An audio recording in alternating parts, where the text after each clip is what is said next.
Hello guys, आज हम लोग पढ़ने जा रहे हैं चैप्टर 10 साउंड। एनसीईआरटी बेस्ड हम लोग पढ़ेंगे। साउंड चैप्टर जो है पूरा इंट्रोडक्शन, उसकी पूरी एक्सप्लेनेशन, उसका जो पूरा पूरा मतलब मेनली जो चैप्टर है पूरा हम लोग सॉल्व करेंगे, पूरा समझेंगे कि चैप्टर क्या है। पहले तो चैप्टर के नाम से आप लोग समझ ही गए होंगे कि चैप्टर साउंड है, यानी कि आवाज़ के बारे में हम लोग पढ़ेंगे इस चैप्टर में। तो चलिए शुरू करते हैं। साउंड में तो अभी एनसीईआरटी से मैं आपको पढ़ के बता रहा हूँ, एक एक करके एक एक पैरा का मैं आपको मीनिंग के साथ एक्सप्लेन करता जाऊँगा। How do you come to know that a period is over in your school? You come to know easily that someone is at your door when he knocks, or you hear the sound of the doorbell. Most of the time, you can make out that someone is approaching you just by hearing the footsteps. यानी कि आप लोग कैसे समझते हो कि आपके school में कैसे पीरियड ख़त्म हो गया, घंटी बजती है, उससे पता चलता है। You come to know easily that the someone is at your door. आप आराम से समझ जाते हो कि आपके दरवाजे पे कोई खड़ा है। आप लोगों के फुटस्टेप से समझ जाते हो कि कोई आपके पास आ रहा है। तो ये कैसे होता है? You might have played a game called hide and seek. In this game, a person is blindfolded and has to catch the remaining players. How is the blind person able to guess which player is closest to her? अब मान लो जैसे हम लोग खेलते हैं hide and seek. Hide and seek में क्या होता है, लोग छिप जाते हैं। एक होता है एक बच्चा जो लोगों को खोजता है कि कहाँ है। तो वो कैसे खोजता है? आवाज़ों से। हम लोग कहीं छिपते हैं, हल्की हल्की आवाज़ें करते हैं, उससे वो पकड़ लेते हैं कि अरे ये तो यहाँ है, इसके पास चलो। तो वो कैसे होता है? आवाज़ से, sound. Sound plays an important role in our lifes. It helps us to communicate with one another. Sound जो है हमारी ज़िंदगी में बहुत इम्पॉर्टेंट है। इसी से हम लोग एक दूसरे से बातचीत कर पाते हैं, वरना ये नहीं होगी तो हम लोग बात कैसे करेंगे? We hear a variety of sounds in our surroundings. कई सारी सुनते हैं आवाज़ें। Make a list of sounds you hear in your surroundings. एक लिस्ट बनाने बोला है, ये आप छोड़ दीजिए। आगे बढ़ते हैं। In the music room of your school you here the sounds produced by musical instruments like flute, tabla, harmonium etcetera. आप अपने म्यूजिक रूम में अलग अलग वो सुनते हैं आवाज़ें।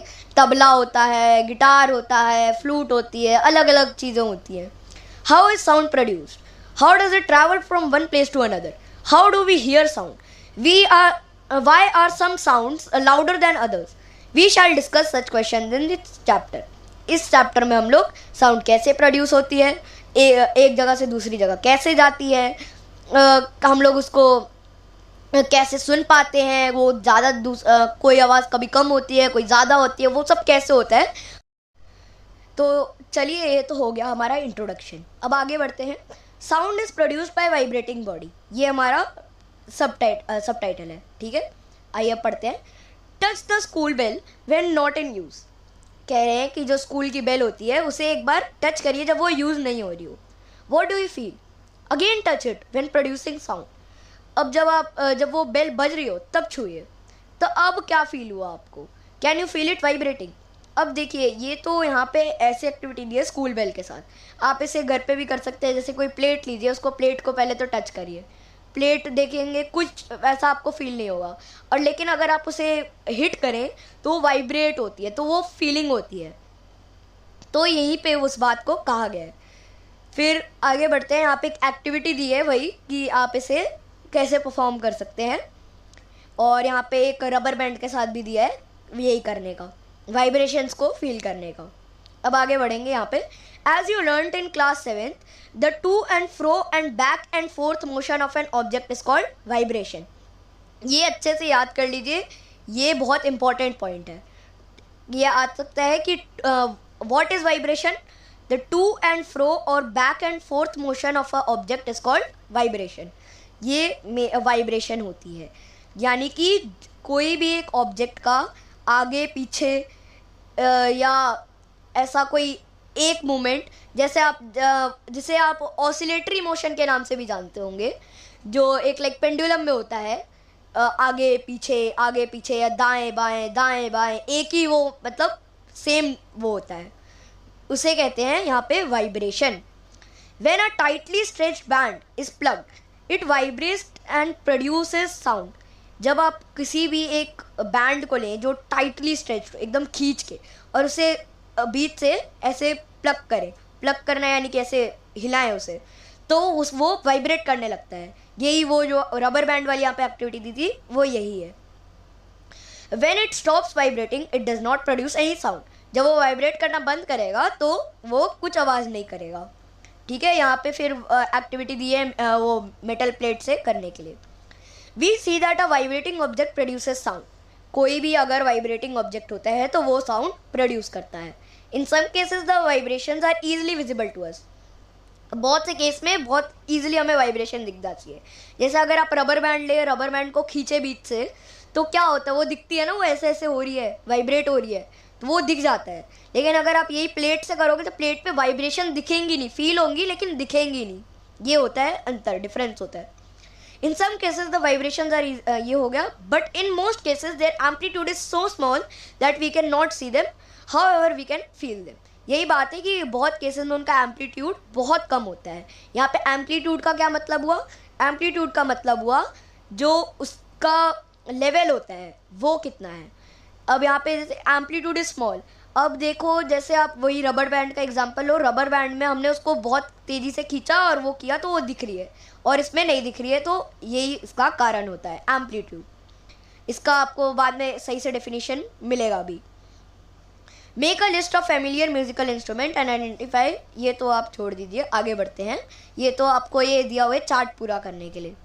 Many of you might have seen the मंजीरा, cymbals, the ghatam and the nut, mud pots and the करतकल, ये सारे इंस्ट्रूमेंट्स के नाम हैं। These musical instruments are commonly used in many parts of our country. ये बहुत से जगह पे हमारी कंट्री में यूज़ होते हैं। These instruments are simply beaten or struck. ये सीधा ऐसे लेके इसे मारते हैं, बजाते हैं, वैसे मतलब मारा जाता है, इनको बीट किया जाता है, स्ट्रक किया जाता है। जैसे ड्रम्स हो गए, अब ड्रम्स को मारा जाता है तब बजते हैं, ढोलक हो गया मारा जाता है तब बजता है, तबला, ये सारे जैसे होते हैं। इसमें एग्जांपल दिया मंजीरा, घटम, नूट एंड करतल, ये इसके एग्जांपल्स दिए हैं यहाँ पे। और यहाँ आपको एग्जांपल दिया है पानी के गिलास के साथ। ये वाला भी आप चाहें तो एक्सपेरिमेंट ट्राई कर सकते हैं कि 3 से 4 गिलास लें, उनमें अलग अलग अमाउंट में पानी भरो, और फिर जब आप उसे किसी रॉड से बजाओ या किसी चीज़ से बजाओगे, पेन या किसी स्टिक से, उससे जब आप करोगे तो अलग अलग साउंड आएगी हर में। अब नेक्स्ट है साउंड प्रोड्यूस्ड बाय ह्यूमंस, कि ह्यूमन से साउंड कैसे प्रोड्यूस होती है। Speak loudly for a while or sing a song or buzz like a bee, put your hand on your throat as shown in figure 10.8, do you feel any vibrations. अब यहाँ पे कहा गया है कि एक बार ज़ोर से बोलो या गाओ कुछ, या जैसे मच्छर या मधुमक्खी बज करती है यानी कि बी करती है, वो करो, और अपने थ्रोट पे यानी कि अपने गले पे अपना हाथ रखो, तो आपको क्या कुछ वाइब्रेशन फील हो रही है। In humans the sound is produced by the voice box और द लैरिंक्स। ह्यूमंस में जो वॉइस होती है वो वॉइस बॉक्स या लैरिंक्स से निकलती है। यहाँ पे वॉइस बॉक्स, लैरिंक्स एक ही बात है, लेकिन दोनों के लिए बस टर्म अलग अलग किए हुए हैं। यहाँ पे जैसे लैरिंक्स उसका साइंटिफिक टर्म होता है, लेकिन लोग उसे वॉइस बॉक्स भी कहते हैं। Put your fingers on your throat and find a hard bump that seems to move when you swallow. एक यहाँ पे आप गले पे देखेंगे एक हार्ड बम्प होता है जो मूव करता है जब आप चीज़ों को स्वॉलो करते हो, यानी कि आप उसको खाते हैं, खाने के बाद वो जब निगलते हैं तो वो होता है यहाँ पे स्वॉलो करने का मतलब। तो उस समय देखेंगे कि वो हल्का सा मूव होता है। This part of our body is known as the voice box, ये हमारा वॉइस बॉक्स है। It is at the upper end of the windpipe, ये विंड पाइप के अपर एंड पे होता है। विंड पाइप जो जिससे हम लोग सांस लेते हैं उसके अपर एंड पे, वो अगर आपने विंड पाइप का डायग्राम देखा होगा उसमें भी वहाँ पे जगह दी जाती है, वो उसमें आता है वॉइस बॉक्स ऊपर में। 2 vocal cords are stretched across the voice box or larynx in such a way that it leaves a narrow slit between them for the passage of air.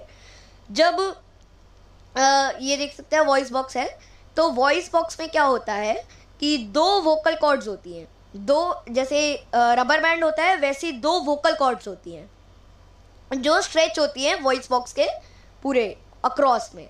कि आपने एक मतलब लाइक एक बॉक्स लो, box के एक and पे आप वो लगाओ एक रबर बैंड, दूसरे एंड पे उसको जोड़ो, तो लाइक जब वो खींचा ना, वो यही है, ऐसी वोकल कॉर्ड्स का लगा हुआ रहता है वॉइस बॉक्स पे। तो अब ये ऐसे एक वे में लगा हुआ है कि इसके बीच में एक नैरो स्लिट है, नैरो यहाँ पे हुआ कि बहुत कम सी एक जगह है जिससे पैसेज ऑफ एयर है एक टाइप का, जिससे हवा निकल सकती है, आ सकती है, जा सकती है, वो उसके लिए जगह है. When the lungs forces the air through the slit, जब लंग्स हवा बहुत फोर्स से निकालती है उस स्लिट से, उस जगह से, the vocal chords vibrate producing sound, तो वो वोकल कॉर्ड्स जो हैं वो वाइब्रेट करते हैं और साउंड प्रोड्यूस होती है. Muscles attached to the vocal cords can make the cords tight or loose. When the vocal cords are tight and thin, the type or quality of the voice is different from that when they are loose and thick. यानी कि जो आपके ये है vocal cord, वो tight या loose हो सकता है, वहाँ पे एक मसल होती है. जब अगर आपका टाइट और लूज है वोकल कॉर्ड, तो आवाज़ अलग होगी. जो आपका वो थिन और टाइट होगा, तो अलग अलग आवाज़ें होती हैं. इसी से हम लोग अलग अलग टाइप की आवाज़ें निकाल पाते हैं. यहाँ पे एक एक्सपेरिमेंट दिया हुआ है जिससे आप आवाज़ें निकाल सकते हो, ये पेपर से बना के, ये आपको एक्टिविटी है. फिर आगे बढ़ेंगे. Sounds need a medium for propagation. Sound को हमेशा एक मीडियम चाहिए होता है प्रोपागेशन के लिए. प्रोपागेशन यानी कि ट्रैवल करने के लिए. When you call up your friend who is standing at a distance, your friend is able to hear your voice. How does the sound propagate or travel to her? आपने मान लो अपने दोस्त को पुकारा यहाँ से कि भाई इधर आ, तो अब उसको सुनाई कैसे दिया, साउंड कैसे ट्रैवल करेगी उसके पास. अब ये उसी के बारे में है. Can you think for an explanation? It is possible that the decreasing amount of air in the tumbler had something to do with the decreasing loudness of the ring. यहाँ पे एक एक्सपेरिमेंट दिया था, ये उसी से रिलेटेड बात है कि आपने अपना एक फ़ोन को रखा और उस पर एक कप में रखने का था, और ये था यहाँ पे एक्टिविटी दी हुई थी आपको. तो यहाँ पे एक्टिविटी का क्या मतलब था कि अगर आप मान लो किसी भी चीज़ को पानी में भी रखोगे तो आवाज़ उससे जाएगी. क्यों? क्योंकि sound need a medium to travel, और साउंड के 3 मीडियम है, एयर, वाटर और आपका कोई भी सॉलिड मटेरियल. ठीक है, तो इनसे निकल सकते हैं. अगर आप सही से देखें तो ऐसे भी समझ सकते हैं, गैसेस, लिक्विड और सॉलिड, ये 3 है. और अब आता है वैक्यूम. यहाँ पे लिखा भी है, when air has been removed completely from the vessel, it is said that there is vacuum in the vessel. यानी कि जब अगर आप किसी भी चीज़ से बिल्कुल हवा निकाल दें, कोई एयर है ही नहीं वहाँ, तो क्रिएट होता है वैक्यूम, जो कि जैसे स्पेस में भी होता है. तो वैक्यूम में क्रिएट होने के बाद वैक्यूम से साउंड कभी ट्रैवल नहीं कर सकती. Vacuum is not a medium for sound. अब जैसे आप देख सकते हैं एस्ट्रोनॉट्स को, वो लोग भी जाते हैं स्पेस में, तो वो अलग से डिवाइसेस लेके जाते हैं जिससे वो बात कर पाते हैं. क्यों? क्योंकि स्पेस में वैक्यूम होता है, वैक्यूम के थ्रू साउंड ट्रैवल कर ही नहीं सकती है. तो यही कारण होता है कि एस्ट्रोनॉट्स भी स्पेस में चीज़ें अपने डिवाइसेस लेके जाते हैं जिससे वो लोग साउंड को सुन पाते हैं. ठीक है, अब यहाँ पे बहुत सारी आपको एक्टिविटीज़ दी हुई है अलग अलग आपको ये सुनने के लिए. आपको बहुत बढ़िया एक वो एक्सपेरिमेंट पता होगा, ये कर सकते हैं. वो कप से आप टेलीफोन बना सकते हैं. वो ये बहुत बहुत बढ़िया एक्सपेरिमेंट है, ये कर सकते हैं आप लोग. कोई भी एक पेपर कप लीजिए, 2 पेपर कप लीजिए और उसके बीच से थ्रेड डालिए. थ्रेड में आपको ध्यान रखना है कि उस थ्रेड में बहुत सारी लेयर्स ना हो, एक हो, सिंगल हो. जैसे धागा होता है तो धागे में वो बहुत सारी अलग अलग लेयर्स होती है ना, वैसा वाला धागा नहीं लेना आपको लेना है एकदम जो सिंपल, एकदम स्ट्रेट हो. जैसे वूल हो गया आपका, वूल हो गया, सिल्क हो गया, वैसी टाइप का एकदम स्ट्रेट मटेरियल होना चाहिए एकदम वो. और फिर आप जब दोनों एंड से उसे दोनों कप से अलग अलग से कनेक्ट करेंगे तो आप एक से भी आवाज़ निकालेंगे तो वो दूसरे एंड पे जाएगी. तो ये एक्सपेरिमेंट आप ट्राई कर सकते हैं, बहुत बढ़िया एक्सपेरिमेंट है और पक्का वर्क करता है. अब आगे बढ़ते हैं. यहाँ पे we find that sound can travel through wood, metal. In fact sound can travel through any solid. यही बात है, कोई भी सॉलिड से निकल जाएगी, कोई भी लिक्विड से निकल जाएगी, कोई भी गैस से निकल जाएगी, लेकिन वैक्यूम से साउंड नहीं निकल सकती. अब यही बात है यहाँ पे. We have learned so far that vibrating objects produce sound and it is carried in all direction in a medium. This medium could be gas, a liquid or a solid. यही बात लिखी है. अब आगे बढ़ते हैं. We hear sound through our ears. अब यहाँ पे आ गया है हमारा मेन टॉपिक. ये बहुत इंपॉर्टेंट टॉपिक है कि हम लोग साउंड को ईयर अपने कानों से कैसे सुन पाते हैं, ये टॉपिक मैं अपने नेक्स्ट वीडियो में कवर करूँगा। कैसे है, ये बहुत मेन टॉपिक है। अभी तक हमने जो पढ़ा आप एक बार देख सकते हैं। अभी तक हमने जो पढ़ा है, हमने पढ़ा साउंड कैसे प्रोड्यूस होती है ह्यूमन से, साउंड को एक मीडियम चाहिए होता है जाने के लिए, साउंड वाइब्रेटिंग बॉडी से प्रोड्यूस होती है। ये सारी मेन पॉइंट्स हैं आपके आज के।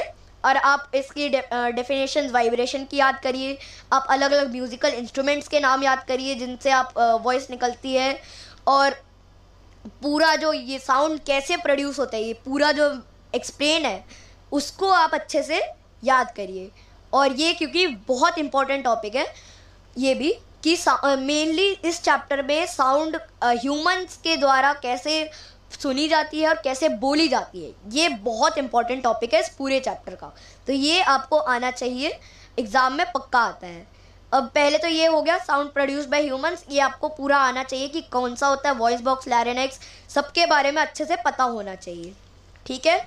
और फिर अब नेक्स्ट वीडियो में आपको मैं पूरा अब चैप्टर कंप्लीट करूँगा जो रहता है हमारा रहता है ईयर से कैसे सुनाई देता है। इसमें और भी हमारे टाइप हैं, नॉइज़ पॉल्यूशन, ऑडिबल, इनऑडिबल, और ये सब बहुत चीज़ें अभी। तो अगली वीडियो में ये सारी चीज़ें कवर हो जाएंगी और आपका ये चैप्टर हो जाएगा कंप्लीट। तो आप अभी ये करिए कंप्लीट, और जितना मैंने पढ़ाया अभी, जितना करवाया, और आप मेरे चैनल से जुड़िए। और पूरी गर्मी छुट्टी में आपको मैं जितना चैप्टर मैं करवा सकता हूँ सारे करवा दूँगा। अगर आपको कोई रिक्वेस्ट हो कि ये वाला चैप्टर करवाओ, वो वाला करवाओ, सब आप कमेंट में लिख सकते हैं। कमेंट पे मैं पढ़ूँगा और ज़रूर वो वाला चैप्टर आपको समझाऊँगा और करवाऊँगा। पूरी गर्मी छुट्टी में आपका मैं कोशिश करूँगा आप लोगों का सिलेबस पूरा कर दूँ। तो आज के लिए बस इतना ही गाइस, तब तक के लिए बाय बाय।